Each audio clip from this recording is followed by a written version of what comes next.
Hey guys, what's up? It's me again. Today this is part one of moving baits. The baits I'm gonna discuss today are swim jigs, spinner baits, chatterbaits, and I believe jigs. So again, it's swim jigs, spinner baits, flipping jigs, and chatterbaits. Some moving baits, and then a flipping jig. First off, I'm gonna start talking about a swim jig.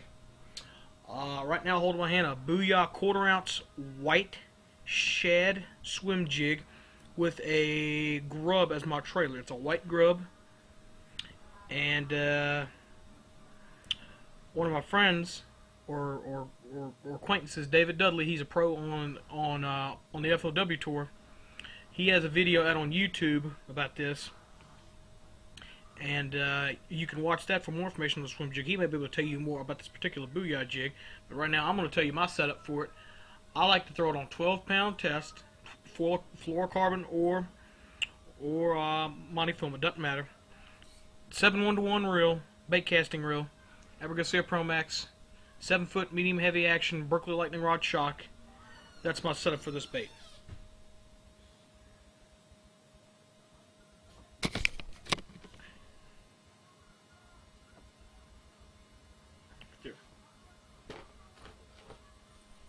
And the next bait I'm going to talk about, a Booyah spinnerbait. This is chartreuse in white. It's by Booyah. I got a trailer. I will say this, when you're fishing this thing in and around heavy cover, it's a good idea to take off the trailer hook, because then you're going to be fighting, taking off grass off your hook 24/7. So it's just better to just have a plain spinnerbait, no trailer hook. And I'll fish this on anywhere from 14 to, I guess, 17, 20-pound test. Fluorocarbon or monofilament, whatever you prefer, personal preference.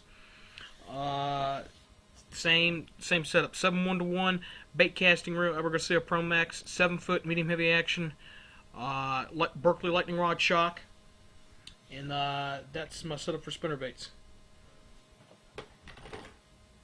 Talk to you guys next about a chatterbait. Chatterbaits are one of my favorite baits. I'm just starting to learn a lot about them. A lot of guys on Lake Guntersville, which that just happens to be going on this weekend. It's on Lake Guntersville. It's the Bassmasters Classic. One of the things their guys are doing is they're taking big swim baits, and they are putting these on the back of these chatterbaits as trailers. And these great big 7- and 6-pound largemouths are just demolishing them on basically any sort of shallow water cover that these guys can find them on. And let me tell you something, these guys are crushing them. I can guarantee you they are crushing them with a chatterbait. It blows my mind how many big bass they catch on chatterbaits. It blows my mind. And my next bait we'll talk about a jig. I like to fish a jig on anywhere from 12 to 20-pound fluorocarbon or monofilament. It's the same exact setup. A lot of people have a hard time recognizing bites with a jig. I will say that if you downsize and go to 14 or 15 or maybe even 12-pound line, your jig will get more sensitive, and you can still flip that thing into heavy cover. If I had to recommend line, I'd recommend Berkeley Big Game or Berkeley Extra Tough or Berkeley Sensation might be the best thing if you have a hard time recognizing your bites, because that line by trialing is specifically designed to be abrasion resistant and to be the sensitivity, hence Berkeley Sensation, because it's sensation sensitive, hence the name. So that's just a thing of, so that's just a bait for moving moving baits. And I will say this, I'll give you a couple keys with a jig when you're working this bait.